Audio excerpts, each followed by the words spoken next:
RTI media. నమస్కారం. వార్తలకు స్వాగతం. ముందుగా ముఖ్యాంశాలు. యువజన విభాగం నిర్వహించిన సమావేశంలో మాజీ సీఎం జగన్ పలు అంశాలపై వివరణ.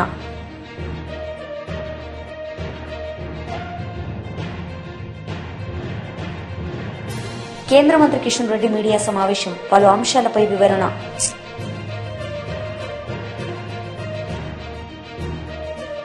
మాజీ ఎమ్మెల్యే జక్కంపూడి రాజా మీడియా సమావేశం నిర్వహించారు. ఈ సందర్భంగా ఆయన మాట్లాడారు. చూపించడం అనేటువంటిది షరామామూలేగా అలవాటు పడినటువంటి నారా చంద్రబాబు నాయుడు గారు అండ్ కో 2024 ఎన్నికల్లో సైతం అదే రకమైనటువంటి ఒరవడిని కొనసాగించారనేటువంటిది స్పష్టంగా కనిపిస్తూ ఉంది. ప్రీతమ నాయకులు జగన్మోహన్ రెడ్డి గారు 2014 నుంచి 19 వరకు అన్ని వర్గాల ప్రజలకి మేలు చేస్తూ, ముఖ్యంగా యువతకి సంబంధించి ఏదైతే ఒక శాశ్వతమైనటువంటి లబ్ధి చేకూర్చేటటువంటి కార్యక్రమం చేయాలి, ఏది చేసినా కూడా అని ఒక దూర ఆలోచనలతో నిత్యం పరిపాలన కొనసాగించినటువంటి జగన్మోహన్ రెడ్డి గారు ఆవేళ దేశ చరిత్రలోనే ఎప్పుడు లేనటువంటి రీతిలో మొట్టమొదటిసారిగా ఏకకాలంలో దాదాపుగా 1,35,000 మందిని గ్రామ సచివాలయ వ్యవస్థని తీసుకొచ్చి ప్రభుత్వం వచ్చినటువంటి తొలినాళ్లలోనే రిక్రూట్ చేసినటువంటి ఘనత జగన్మోహన్ రెడ్డి గారికి దక్కుతుంది. మరో పక్కన 2.5 లక్షల మందిని దాదాపుగా వాలంటీర్ వ్యవస్థను ఏర్పాటు చేసి ప్రతి పేదవాడికి కూడా వాళ్ళ ఇంటి దగ్గరికే ప్రభుత్వం తాలూకా సంక్షేమ పథకాల యొక్క ఫలాలు అందాలి అనేటువంటి ఒక గొప్ప లక్ష్యంతో వాలంటీర్ వ్యవస్థను కూడా తీసుకొచ్చి 2.5 లక్షల మందికి అవకాశాలు కల్పించడం జరిగింది. మరి ఈవేళ కొత్తగా ఏ ఒక్కరికి కూడా ఉద్యోగం ఇవ్వట్లేదు సరికదా, ఉన్నటువంటి ఉద్యోగాలు కూడా పీకేస్తూ ఉన్నటువంటి పరిస్థితి. జగన్మోహన్ రెడ్డి గారి ప్రభుత్వానికి ఈవేళ ఉన్నటువంటి ఈ ప్రభుత్వానికి వ్యత్యాసాన్ని గమనిస్తే దాదాపుగా 5 సంవత్సరాల కాలంలో 2019 నుంచి 24లో ప్రభుత్వానికి సంబంధించినటువంటి వివిధ శాఖల్లో 6,30,000 మందిని రిక్రూట్ చేయడం జరిగింది. ఎప్పుడు ఎక్కడ కని విని కూడా ఎరగనటువంటి రీతిలో మెడికల్ అండ్ హెల్త్ డిపార్ట్మెంట్లో పెద్ద ఎత్తున రెగ్యులర్ రిక్రూట్మెంట్లు కానీ, కాంట్రాక్ట్ కానీ, అవుట్సోర్సింగ్ ఎంప్లాయీస్ని కానీ దాదాపుగా 48,000 ఉద్యోగాల్ని కల్పించడం జరిగింది. అదే మాదిరిగా మరో పక్కన పోలీస్ డిపార్ట్మెంట్లో కావచ్చు, ఏపీఎస్ఆర్టీసీలో కావచ్చు, ఆర్టీసీలో కూడా అందరినీ కూడా పూర్తిగా గవర్నమెంట్లోకే అబ్జార్బ్ చేసుకున్నటువంటి సందర్భాన్ని కూడా ఈ సందర్భంగా గుర్తు చేస్తూ ఉన్నా. మరి ఈ మాదిరిగా ఏ డిపార్ట్మెంట్ తీసుకున్నా కూడా పెద్ద ఎత్తున 6,31,000 మందికి ఉద్యోగాల కల్పన ఆవేళ జగన్మోహన్ రెడ్డి గారు చేస్తే, మరో పక్కన ప్రైవేట్ వ్యవస్థల్లో కూడా ఎంఎస్ఎంఈలని ప్రోత్సహిస్తూ ఎవరైతే గవర్నమెంట్ దగ్గర నుంచి ప్రోత్సాహకాలు అందుకుని కొత్తగా ఎంఎస్ఎంఈల్ని స్థాపించుకుని స్వయం ఉపాధికి సంబంధించినటువంటి ఇండస్ట్రీలను కూడా వాళ్ళు పెట్టుకున్నారు. దాదాపుగా ఆ 5 సంవత్సరాల కాలంలో 33,82,242 మందికి ఆవేళ ఎంఎస్ఎంఈలో కూడా ఉద్యోగాలు రావడం జరిగింది. అంటే దాదాపుగా ప్రభుత్వ రంగంలోని ప్రైవేట్ రంగంలోని కలిపి 40 లక్షల మంది పైచులుక ఉద్యోగాలు వచ్చినట్టుగా ఏదైతే సోషియో ఎకనామిక్ సర్వే రిపోర్ట్లోనే పొందుపరచడం జరిగింది చాలా స్పష్టంగా. అటువంటిది ఈవేళ మనం చూస్తే చంద్రబాబు నాయుడు గారి ప్రభుత్వంలో రాష్ట్రం అంతా మొత్తం ప్రతి ఇంటికి కూడా ఉద్యోగం ఇస్తానన్నారు. ఉద్యోగం లేనటువంటి పక్షంలో నెలకి 3,000 రూపాయల చొప్పున నిరుద్యోగ భృతి ఇస్తామని చెప్పి ఊరు వాడ ప్రచారం చేశారు. ఆయనతో పాటుగా పవన్ కళ్యాణ్ గారు కావచ్చు, లేక బీజేపీ నాయకులు కావచ్చు. యువజన విభాగం నిర్వహించిన సమావేశంలో మాజీ సీఎం జగన్ పాల్గొన్నారు. ఈ సందర్భంగా ఆయన ప్రసంగించారు. చేస్తా ఉన్నాం, ప్రతిపక్షంలో ఉన్నాం, ప్రతిపక్షంలో ఉంటూ ప్రభుత్వం పనిచేస్తూ ఉన్న విధానాన్ని ప్రశ్నిస్తూ ప్రభుత్వం ఇచ్చిన హామీలను ఆ ప్రభుత్వం ఎగరగొడతా ఉన్న నేపథ్యంలో ఆ ప్రభుత్వాన్ని గట్టిగా నిలదీస్తూ నిద్రపోతా ఉన్న ఈ ప్రభుత్వాన్ని మేలుకొల్పే ప్రయత్నం గట్టిగా చేస్తూ ఉన్నాం. చేసే ఈ ప్రక్రియలో ఆర్గనైజేషన్ పరంగా ఇంకా మనం బలంగా ఎదగాలి. ఎదుగుదల అన్నది ఎందుకు అవసరము, ఎందుకంత ఇంపార్టెంటు అన్నది క్లుప్తంగా చెప్తా. ఈరోజు మన పార్టీని చూసినప్పుడు చాలామంది ఎమ్మెల్యేలు కొత్త వాళ్ళే. మన పార్టీ వచ్చినప్పుడే 2011లో మన పార్టీ మనం స్థాపించిన పరిస్థితుల మధ్యలో గమనిస్తే, నేను అప్పట్లో కాంగ్రెస్ పార్టీ నుంచి బయటకు వచ్చిన. నేను బయటకు వచ్చినప్పుడు నాతో పాటు వెనకాల ఎవరు లేరు.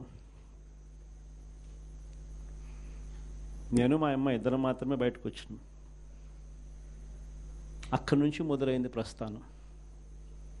నాతో పాటు కొంతమంది నాయకులు, నా మీద వ్యక్తిగతంగా అభిమానం ఉన్న నాయకులు కొంతమంది, మా కడప జిల్లాల నుంచి మరి ముఖ్యంగా కొంతమంది నాయకులు నాతో పాటు రావాలని అడుగులు ముందుకేశారు. నేనన్నా, నా పరిస్థితి ఏమిటో నాకే అర్థం కావడం లేదు. అందరూ అంటా ఉన్నారు కేంద్రంలో కాంగ్రెస్ పార్టీతో ఢీకొంటా ఉన్నావు, రాష్ట్రంలో ముఖ్యమంత్రితో ఢీకొంటా ఉన్నావు కాంగ్రెస్ పార్టీతో. ఇలాంటి పరిస్థితుల్లో నా పరిస్థితి అగమ్య గోచరంగా ఉన్నప్పుడు నేను మిమ్మల్ని నాతో పాటు రమ్మని చెప్పి నేను చెప్పలేను. దేవుడు ఆశీర్వదించి నేను ఎదిగినప్పుడు, నేను బాగున్నప్పుడు అప్పుడు రండి అని చెప్పి కొంతమందికి చెప్పిన. ఇట్లా రాష్ట్రం వైపు తిరిగి చూస్తే ఎవ్వరూ లేరు వెనకాల. కేవలం నేను, నాతో పాటు అమ్మ, మేము మాత్రమే ఉన్నాం. ఆ ప్రస్థానం అక్కడి నుంచి మొదలైంది. కానీ రాజకీయాలలో ఎప్పటికీ కూడా విలువలు, విశ్వసనీయత ఇవి మాత్రం ఎక్కడా ఎప్పుడూ తగ్గనేలా. ఎన్ని కష్టాలు వచ్చినా కూడా ఇటువైపు చూస్తే పొలిటికల్ ఒబ్లివియన్ అంటారు, ఏ రోజు కూడా కాంప్రమైజ్ కాల. విలువలు, విశ్వసనీయత అన్న దానికి మాత్రం పెద్దపీట వేశాం. విలువలు, విశ్వసనీయత అన్నది ఎట్లాంటి పరిస్థితిలో ఉన్నా కూడా ఏ రోజు కూడా అవి ప్రశ్నించే పరిస్థితిలో ఏ రోజు రాజకీయాలు ఎప్పుడు చేయాల. అక్కడి నుంచి సాగింది రాజకీయ ప్రయాణం. ఆ తర్వాత నాతో పాటు 18 మంది ఎమ్మెల్యేలు కాంగ్రెస్ పార్టీ వీడి నాతో పాటు రావాలన్నారు. అందరినీ పదవులు రాజీనామా చేయమన్నా. రాజమోహన్ రెడ్డి ఎంపీ నాతో పాటే వస్తానన్నాడు. అన్న రాజీనామా చేయన్న. రాజీనామా చేశాడు, వచ్చినాడు. బై ఎలక్షన్ జరిగింది. నా ఎలక్షన్ బై ఎలక్షన్, అమ్మ election by election, Rajamohan Reddy election by election.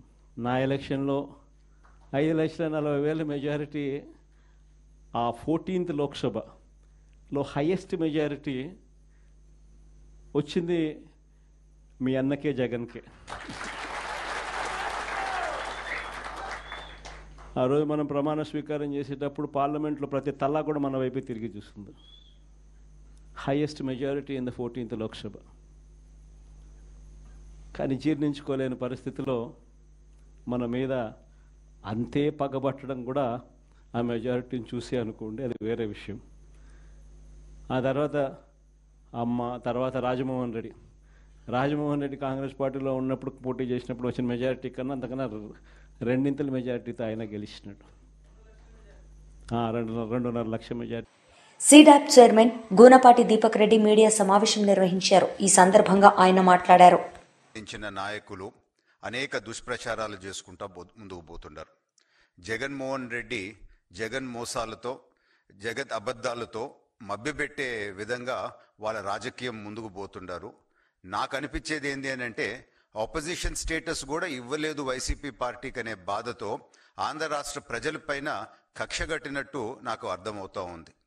మీరు చూస్తే ఇప్పుడు అన్ని రకాల వర్గాల ప్రజల్ని ఏదో ఒక విధంగా అసత్యాలు చెప్పి మభ్యపెట్టే ప్రయత్నాలు చేస్తూ ఇప్పుడు చివరిగా యువత దగ్గరికి వచ్చినారు.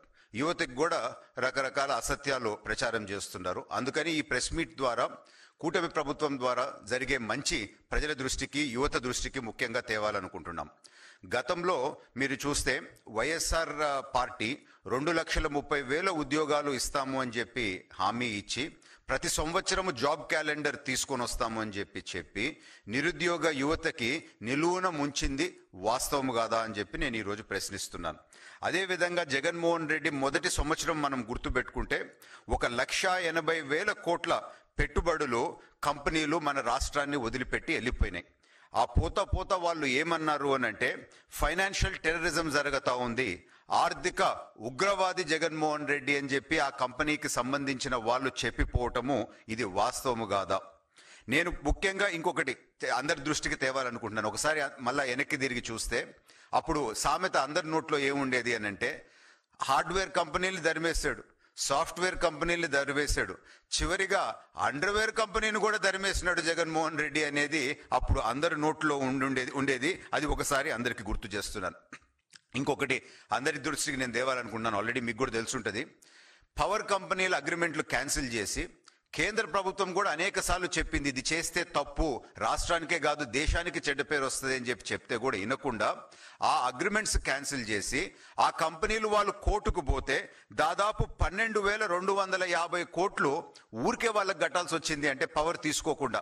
అంటే ఇది డైరెక్ట్గా ప్రజల డబ్బుల్ని ఏ విధంగా దుర్వినియోగం చేశాడు, దోచుకున్నాడు అని చెప్పి మనం తెలుపుకుంటున్నాను. తర్వాత ఇంకొకటి కూడా ప్రజల దృష్టికి తేవాలి. పోలవరం ప్రాజెక్టు ఆపి డిలే అయిన దానికి అప్రాక్సిమేట్గా 2 లక్షల కోట్ల పైన ప్రజలు నష్టపోయినారు. ఆ అమౌంట్ ఎంత అంటే 5 సంవత్సరాలు జగన్మోహన్ రెడ్డి డీబీటీలో ఇచ్చిన డబ్బుకి ఈక్వలెంట్ అంత డబ్బు ప్రజలు నష్టపోయినారు అని చెప్పి నేను తెలుపుకుంటున్నాను. తర్వాత ఇప్పుడు పాయింట్ 20 లక్షల ఉద్యోగాలు ఇస్తానన్నారు, ఏమైంది అని చెప్పి ప్రతిరోజు మాట్లాడతారు. సో అదే డైరెక్షన్లో జరిగే పని నేను ఈరోజు వివరించబోతున్నాను. దాదాపు 9,50,000 కోట్ల పెట్టుబడులు కంపెనీస్తో అగ్రిమెంట్స్ ఆల్రెడీ అయినాయి. చాలా కంపెనీస్ పని కూడా మొదలు పెట్టడం జరిగింది. 8,50,000 ఉద్యోగాలకి ఈ కంపెనీస్ అన్నీ కూడా కమిట్మెంట్ ఇవ్వటం జరిగింది. డిఎస్సి ద్వారా 16,346 పోస్టులు ఇప్పుడు భర్తీ చేయటం జరుగుతూ ఉంది. అదే జగన్మోహన్ రెడ్డి 5 సంవత్సరాల్లో 0 ఏది చేయలేదు. మెగా డిఎస్సి ఇస్తానని చెప్పి మాయమాటలు చెప్పి 5 సంవత్సరాలు టైంపాస్ చేసి ఏమి చేయకుండా వెళ్ళిపోయినాడు అని చెప్పి కూడా నేను గుర్తు చేస్తూ ఉన్నాను. పోలీస్ కానిస్టేబుల్స్ 6,100 నియామకాలు జరుగుతున్నాయని చెప్పి అది కూడా నేను గుర్తు చేస్తూ ఉన్నాను. ఇప్పుడు సీడాప్ అండ్ ఏపీఎస్ఎస్డిసి ద్వారా ఇప్పటి వరకు 82,736 ఉద్యోగాలు ఆల్రెడీ కల్పించడం జరిగింది. మా 2 సంస్థల కింద సీడాప్ అండ్ ఏపీఎస్ఎస్డిసి కింద 30,000 పైగా ఇప్పుడు స్టూడెంట్స్ ట్రైన్ అవుతూ ఉండరు. నెక్స్ట్ 2 నెలల్లో 3 నెలల్లో వాళ్ళకు కూడా ఉద్యోగాలు మేము కలిపిపోతూ ఉంటాం. మాజీ మంత్రి గంగుల కమలాకర్ మీడియా సమావేశం నిర్వహించారు. ఈ సందర్భంగా ఆయన మాట్లాడారు. ఈరోజు మీరు ఏం మాట్లాడినరు? మీరు మొత్తం మాటలల్లో ఏం కనబడ్డది? రోజమ్మ రొయ్యల కూర గిద్దప్ప మీకు ఏమైనా ఆలోచన ఉందా? నేను సూటిగా ప్రశ్న అడుగుతున్నా. 2019 నాడు 2019న ఆ రోజు కేసీఆర్ గారు క్లియర్గా మెన్షన్ చేసిన మళ్ళీ చెప్తున్నాను. 2016లో అసలు బనకచెర్ల ప్రాజెక్టు ప్రతిపాదన ఉన్నదా? 2019లో గోదావరి జలాన్ని కృష్ణకు పంపే ప్రణాళిక ఇప్పటి పోలవరం బనకచెర్ల ప్రణాళికకి ఏమైనా సంబంధం ఉన్నదా? సూటిగా మళ్ళీ మీ ప్రభుత్వం స్పందించండి. కేసీఆర్ గారు ఆ రోజు పోయినప్పుడు ఆయన మెన్షన్ చేసినప్పుడు ఆ రోజు బనకచెర్ల పురలే లేదు కదా, బనకచెర్లకు ఉన్న కేసీఆర్ గారు టూర్కు ఏం సంబంధము అని మేము చెప్తున్నాం. 2019లో ఆనాడు నదీ మార్గంలో కృష్ణాకు నీళ్లు తరలించాలని, తద్వారా మహబూబ్ నగర్, నల్లగొండ జిల్లాలకు నీళ్లు రావాలనేది కేసీఆర్ ఆలోచన. దాని ద్వారానే 2019లో ఆ రోజు అక్కడ పోవడం జరిగింది. కానీ ఆ రోజు ఆ ప్రణాళికని ఇప్పటివరకు ముందుకు పోలే. ఆ కారణం చెప్తుర్రు, సూటిగా ప్రభుత్వం నడుతాను. ఆ రోజు 2019 నాడు బనకచెర్ల ప్రపోజల్ లేదు కదా, ఈ రోజు బనకచెర్లకు ఉన్న కేసీఆర్ గారి టూరుకు ఎందుకు లింక్ పెడుతున్నంటే మీ చేతగానితనానికి నిదర్శనంగా భావిస్తున్నాం. ఈరోజు అసలు నేను ఒకటే మొదలెడుతున్నాను, ఎందుకు ఈ బనకచెర్ల కట్టుడు, ఎందుకు డౌన్ వాటర్ పోడు, ఎందుకు నీళ్ళు కిందికి పోతున్నాయి? నీ ఫెయిల్యూరే కదా. ఈరోజు మేడిగడ్డనే కరెక్ట్ కడితే గిట్ట కిందికి నీళ్ళు ఎందుకు పోతాయండి? మేడిగట్ట పండబెట్టినవు, మేడిగడ్డను మొత్తం రిపేర్ చేయకుండా కిందికి జలాలు పోతుంటే పట్టుకోరు ఎవరు అక్కడ? నువ్వు మేడిగడ్డ రిపేర్ చేస్తే నీళ్ళు కిందికి ఎందుకు పోతాయండి? మేడిగడ్డ నువ్వు కట్టకుండా కిందికి నీళ్ళు పోవాలని చెప్పి కుటిల రాజకీయాలు చేసిందే నువ్వు. ఈరోజు నువ్వు మేడిగడ్డ కట్టు, బనకచెర్ల కడతారు, కింద నీళ్లు పోలవరం అవన్నిటికి నీళ్ళు ఎక్కడి నుంచి పోతాయి? బనకచెర్లకు నీళ్లు పోవాలంటే నువ్వు నిజంగానే ఇక్కడ మేడిగడ్డను కరెక్ట్ అరేంజ్ చేస్తే ఆ నీళ్లు మనం ఎత్తిపోస్తే కింద ఇలాంటి ప్రాజెక్టులు కట్టరు. కానీ ఈరోజు కాళేశ్వరాన్ని మొత్తరుడంగా నీళ్లు పోయే విధంగా చేసింది ఈరోజు ముందుకు. మళ్ళీ ఒకసారి చెప్తున్నాం, మేము ఈరోజు గర్వంగా చెప్పుకుంటున్నాం, మేము బనకచెర్లను ఈరోజు ఏదైతే ఎన్విరాన్మెంట్ మరియు ఫారెస్ట్ వీళ్ళు ఇవాళ రిజెక్టేషన్ అంటే ఆ ఘనత ఈరోజు కేసీఆర్ గారు ఆదేశిస్తే హరీష్ రావు గారు వెంబడిపడి ప్రభుత్వాన్ని నిద్రలేపి ఆ యొక్క లెటర్లు పట్టడం వల్ల ఈరోజు కేంద్ర ప్రభుత్వంలో చలనం వచ్చింది. మొండిగా కూడా పోయి ఇటువంటిగా మనం ఇయ్యొద్దని చెప్పేసి సిడబ్ల్యూసి అనుమతి తీసుకొని తర్వాత జీడబ్ల్యూడిటి అనుమతులు తీసుకొని రాండి అని ఈరోజు చెప్పడం జరిగింది. దానికి మొదటి విజయం బీఆర్ఎస్ పార్టీ. మేము సంబరపడతలేము ఇప్పటికీ. మళ్ళీ ప్రభుత్వానికి చెప్తున్నాను, ఇది సంబడం పడే కాదు, ఇంకా కత్తి వేలాడుతూనే ఉంది మన మీద, కత్తి వేలాడుతున్నది. అక్కడ చంద్రబాబు నాయుడు మిత్రపక్షాలు ఉన్నాడు బీజేపీ తోటి. మళ్ళీ ఈ యొక్క సిడబ్ల్యూసి అనుమతి తెచ్చుకుంటాడు, జీడబ్ల్యూటీటీ అనుమతి తీసుకొచ్చుకొని మళ్ళీ బనకచెర్ల పర్మిషన్ తీసుకొచ్చే అవకాశం ఉన్నది. కాబట్టి ఇప్పటి నుంచి మీరు వెంబడి పడితే డెఫినెట్గా ఈరోజు ఇప్పటి నుంచి వెంబడితే ఆ యొక్క బనకచెర్ల ప్రాజెక్టు క్యాన్సిల్ అవుతుంది. మన వాట మనకు వచ్చిన తర్వాతనే ఆ బనకచెర్ల ప్రపోజల్ పెట్టమని చెప్పేసి కూడా చెప్తాం. కాబట్టి మీరు ఇప్పటికైనా ఆ యొక్క కత్తి వేలాడుతుంది కాబట్టి సంపూర్ణంగా ఈ యొక్క బనకచెర్ల ప్రాజెక్టు మొత్తం బ్యాన్ అయ్యేదాకా, క్యాన్సిల్ అయ్యేదాకా బీఆర్ఎస్ పార్టీ మళ్ళీ పోరాటం చేస్తుంది. మాకు వేరే ఆలోచన లేదు. బీఆర్ఎస్ పార్టీకి ఒకటే, కేసీఆర్ గారు ఒకటే చెప్తారు, తెచ్చిన తెలంగాణ రాష్ట్ర సస్యశ్యామలు ఉండాలి. ఈ కాంగ్రెస్ పార్టీ మేడిగడ్డ నుంచి నీళ్ళు కిందికి పంపిస్తుంది కాబట్టి మన నీళ్ళు మనకు రావాలని చెప్పేసి మళ్ళీ పోరాటం చేసే అవకాశం ఉంది. కాబట్టి మళ్ళీ దాని డీటెయిల్స్గా మన 968 గోదావరి అవన్నీ కాదు, నేను సూటిగా వాడుతున్నాను. తర్వాత ఇంకొకటి, ఈరోజు పవర్ పాయింట్ ప్రజెంటేషన్ మొత్తం చేసిండ్రు. ఎవరి మీద పవర్ పాయింట్ ప్రజెంట్ చేసిండండి? ప్రాజెక్టు కట్టేది కింద చంద్రబాబు నాయుడు ఏపీ. ఒక్క మాటన్న చంద్రబాబు నాయుడు ఒక్క మాట నావే ప్రాజెక్ట్ కడుతున్నట్టు, కింద ప్రాజెక్ట్ కడుతున్న చంద్రబాబుని ఒక్క మాట విమర్శించినావా? ఇంకా చంద్రబాబు పాపం ఆయనకి మాట్లాడుతున్నావు. నువ్వు విమర్శ అంతా ఇవ్వడానికి కేసీఆర్ మీద చేస్తానికి ప్రెస్ మీట్ పెట్టుకున్నట్టున్నావు. నువ్వు కట్టేది చంద్రబాబు నాయుడు, కట్టేది ఆంధ్రప్రదేశ్.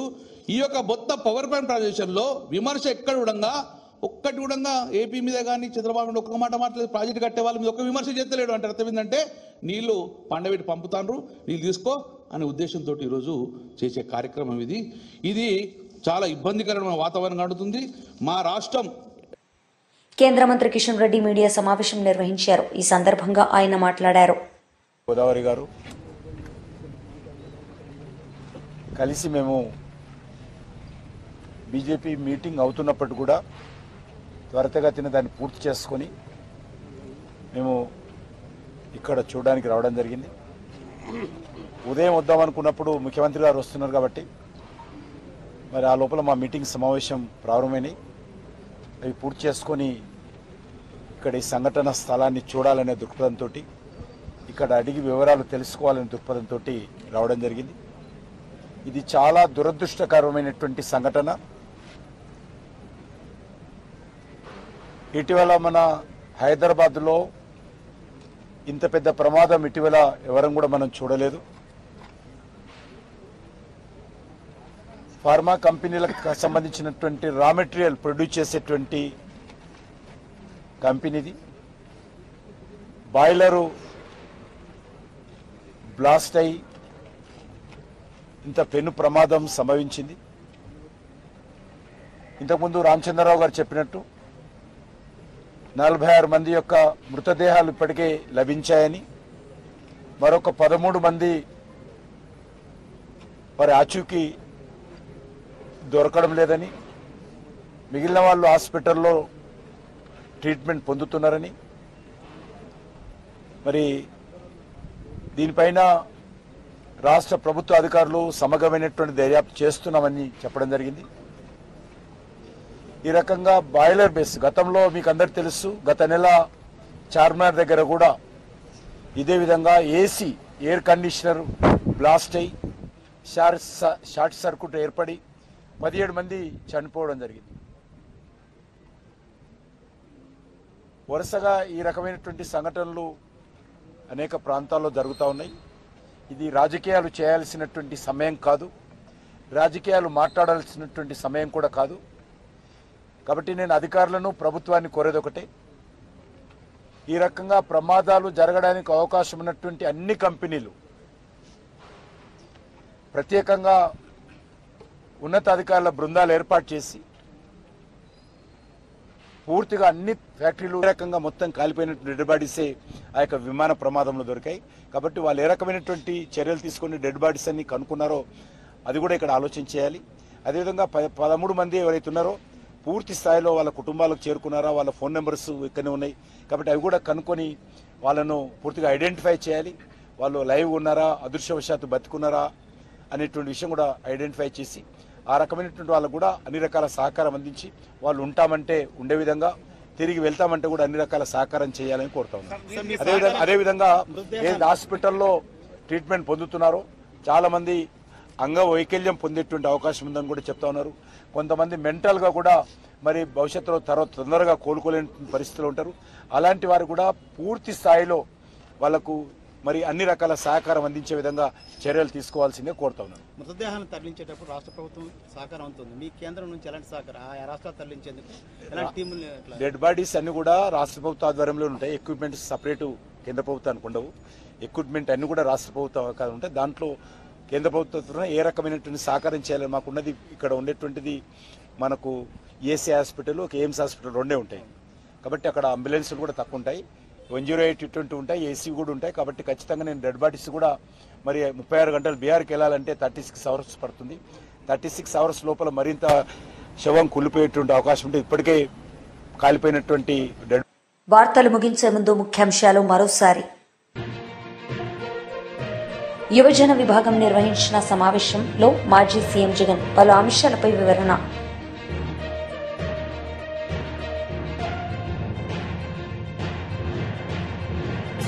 కేంద్ర మంత్రి కిషన్ రెడ్డి మీడియా సమావేశం, పలు అంశాలపై వివరణ.